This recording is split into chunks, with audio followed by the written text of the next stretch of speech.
Welcome to the Lose Weight, Live Life podcast.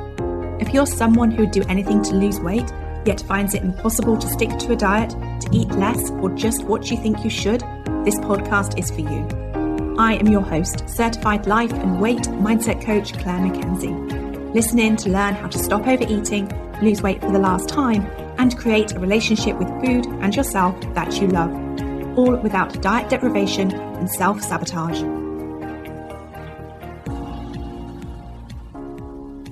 Hi everyone, and a very warm welcome to the Lose Weight, Live Life podcast, episode number 156.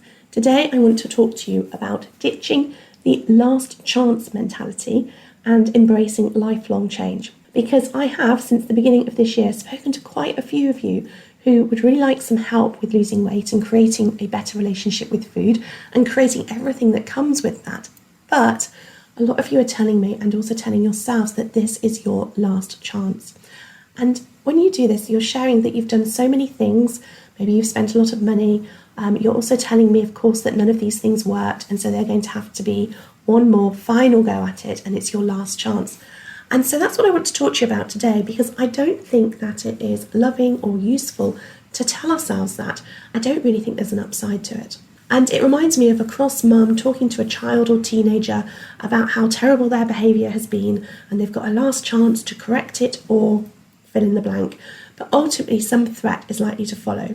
Maybe it's that Santa won't bring you what you asked for Christmas, or that you will be grounded and you won't be allowed out as a teenager, or something like that.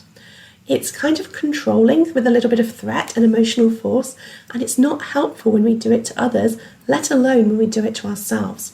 When we put pressure on ourselves to fix our weight or fix our relationship with food by telling ourselves that this is our last chance, it can not only create an unhealthy relationship with food and body image, but also has broader implications for our mental and emotional well-being too. Telling oneself that this is the last chance to fix weight or food issues can set up unrealistic expectations. Weight management and developing a healthy relationship with food are typically ongoing processes that involve ups and downs. And by expecting final solutions, we may set ourselves up for disappointment and a sense of failure when faced with inevitable setbacks. And those of you who have maybe spent years or decades being on and off diets will, I think, be able to relate to that a lot. Also, the last chance mentality can significantly increase anxiety and our stress levels. The pressure to succeed this time, or telling ourselves that we never will be able to if we don't do it this time, can make the journey towards a healthier relationship with food and body image fraught with tension, and can lead us to feel less healthy and less emotionally well. And it often leads to all or nothing thinking, where we maybe believe that we must adhere perfectly to a specific way of eating, or else we have failed entirely. And this can really undermine any progress that we've made. If minor slip-ups become viewed as catastrophic failures, for example. It's also possible that putting ourselves on such an intense pressure to make this attempt the final and successful one is more likely to trigger disordered eating behaviours. So we want to look out for that as well. And as many of you will know, the cycle of setting and failing to meet unrealistic goals, or even it could be realistic goals, but we just find them difficult to reach, can damage our self-esteem and self-worth. And it's really common for women in particular to start to define our value by our ability to lose weight or control our eating. And this easily leads to a negative self-image that will also permeate other areas of our life. And this is something that I know I struggled with massively over the years. So why do we do this to ourselves? Why do we tell ourselves that it's our last chance? Well, I think it's because we believe that by putting that pressure on ourselves, we're more likely to be successful. I think it's because we cannot face the uncomfortable emotions that we feel when we tell ourselves we failed. And of course, we don't need to tell ourselves that we failed when things don't go to plan, or we can make it mean not so bad things about ourselves when we do fail, and it's okay to fail. Anyway, so it's a way for us to feel safer when we're telling ourselves it's our last chance with investing our time, or it could be our finances, but more importantly, the faith in ourselves that we will achieve what we want, because the thought of another failure is just too damn painful. Because we associate such failures with shame, frustration, self-loathing, maybe some guilt as well. So what do I suggest you do instead? Well, I suggest you make peace with the idea of embracing lifelong change. I suggest you think about looking forward to what you will learn, how you will feel better, and consider what it would be like to enjoy the journey rather than endure it under an intense pressure to be fixed. I suggest creating some self-trust under the guise of learning how to do your best and showing up for yourself every day, whilst also acknowledging that some days it will be easier for you to do that than it is for others, and that some days your best will look different to how it will look on the other days as well. And there are a few other things I would love you to consider around shifting into a mindset of embracing lifelong change instead of thinking that you need to fix yourself once and for all. For example, put your energies into living in the moment and enjoying your life whilst you're also making changes to help yourself be healthier and lose weight. Make it your mission to learn how to embrace and feel the benefit of doing both simultaneously. Embracing a lifelong journey also builds on the opportunity for you to learn how to work with and not against your body. Learning to listen to your physical and emotional hunger signals to understand what you truly need, what truly needs nourishing, because of course it's going to be ever changing. And the process is so much more valuable than a one-off fix, probably because there isn't such a thing as a fix. Also, thinking you need to be fixed, especially if there's an emphasis on looking better, which is the reality for many of us in this age of obsession with what us humans, especially female ones, look like. Embracing a lifelong journey of focusing on health and well-being and mental and physical health goes well with promoting the acceptance of all body types and embracing how we look regardless of societal standards of beauty. And changing those societal standards will only happen when we remember that we have to start with ourselves. And that includes our aging selves. Embracing lifelong change supports us approaching aging with grace so that we can focus on health, happiness, and the wisdom that we gain through our life experiences. And if this is something that you're interested in, next month in the Lose Weight, Live Life Academy, so that's in March, we're going to be focusing on body image.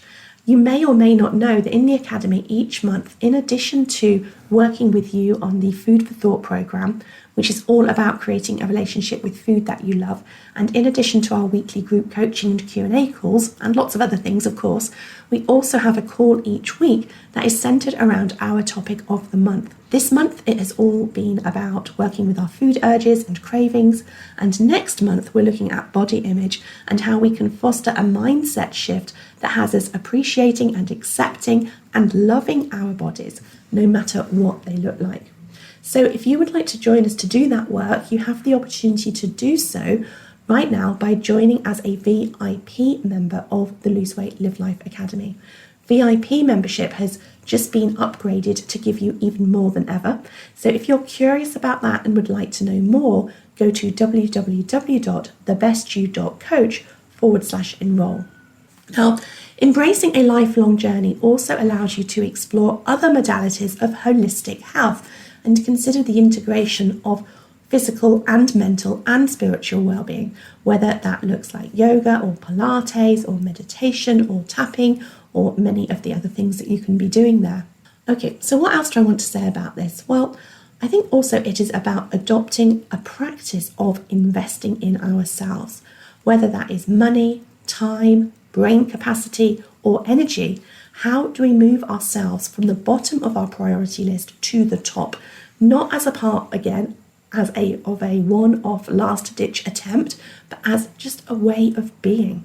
The challenges we face in investing in ourselves, time, money, energy, all of it, into our own well-being, stem from a complex mix of our societal and cultural, our economic and our personal norms.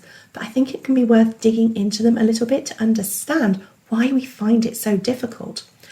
Most of us are grappling with societal and cultural norms that place immense pressure on us as women to fulfill multiple roles, such as caregiver, a professional maybe, parent, partner, and often we're also the person primarily responsible for taking care of our homes. And we're expected to do all of these things simultaneously as well.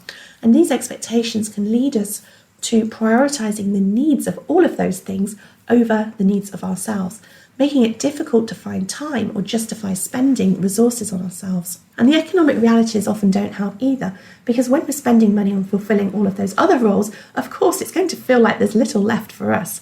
And then because life is so hard, what little money we do have is maybe used for escaping our lives, escaping our day-to-day, so we spend any extra leftover money on holidays or other purchases instead of making our day-to-day better. And of course, this changes if or when we're facing a health crisis, but for many of us, our health crises are more chronic than acute in nature, which makes it difficult to actually identify when they're happening and flick that switch towards prioritising our health. Also, many of us have a bit of a hangover of the cultural concept of being superwoman, who can do it all, so manage the career, the family and the home, and the idea of not holding it all together and meeting certain expectations can feel more uncomfortable than not taking care of our health. And some of us may feel an internalised sense of guilt or shame for prioritising ourselves, maybe viewing it as selfish or not being able to get past the fact that we shouldn't have allowed things to get so bad as we may be telling ourselves. Telling ourselves it's our own fault, and so maybe believing on some level that we deserve to suffer. And of course, it's so far from the truth. But if you find yourself unhealthy or overweight, know that that's normal. It's normal to be overweight and struggling with lifestyle health challenges if you are, a woman of a certain age or a certain stage. And it's not just, of course, restricted to women either. It's just all such a normal circumstance of the world in which we've all been living for the last 40, 50, 60 decades. So what I'm trying to say, I think, is that it's about how you foster prioritising yourself and taking care of yourself and investing in yourself, again, not as a one-off, but as a way of being. That is really important here. Investing in yourself, again, whether it's time, money, energy, will likely create more long-term returns than immediate ones. So investments in health, knowledge, self-care, personal growth often yield returns that aren't immediately visible or quantifiable, but ultimately will lead us to living healthier, longer, more enjoyable lives.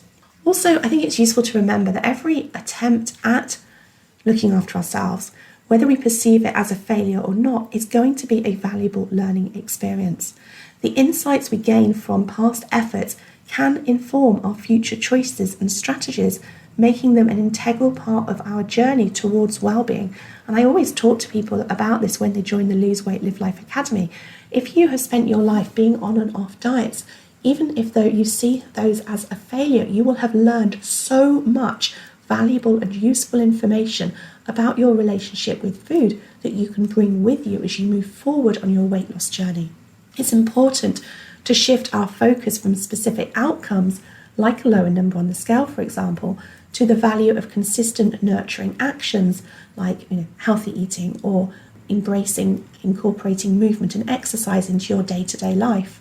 Also, it's useful to remind ourselves that progress in any aspect of life, including personal health and well-being, is rarely linear, and ups and downs are normal and to be expected, and they are not indicators of wasted effort or resources. So, in your journey towards weight wellness, it's crucial to shift from viewing the changes that you make from being a last chance to embracing them as a lifelong journey. Doing so will help foster a mindset that creates healthier relationships with food and your body image, and will help you reduce stress and pressure and support your emotional well-being as well as your physical well-being. Also, notice that a pressure to fix ourselves stems from societal expectations and personal fears of failure.